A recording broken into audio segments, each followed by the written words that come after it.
Welcome to the Banker Lamp. Please enjoy the video. You start by eliminating obvious bottlenecks.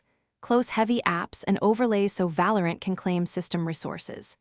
Check your connection, use a wired link when possible, and run a quick ping and download test to confirm stability. Once done, make sure Windows and your GPU drivers are current and verify the Riot Vanguard anti-cheat service is running. It often blocks game startup if outdated. These steps reduce contention and resolve many slow load causes before deeper fixes. Now you dig into the game and OS settings.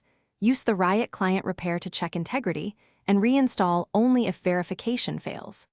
Next, adjust Valorant process priority to high in Task Manager and disable full screen optimizations to prevent Windows from interfering. Also optimize storage. Enable write caching for your drive and keep at least 20% free on the SSD to avoid long asset load times. These measures speed asset streaming and reduce hitching during map loads. Finish with network and fallback actions. Flush DNS and reset WinSock, then reboot your router. Adjust MTU to 1500 or 1472 to improve packet flow. If routing still slows loading, test with a VPN to isolate ISP routing issues, and contact your provider for persistent high latency.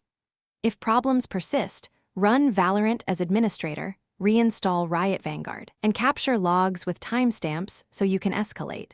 One key tip: if nothing changes, a fresh OS network profile often clears lingering configuration conflicts.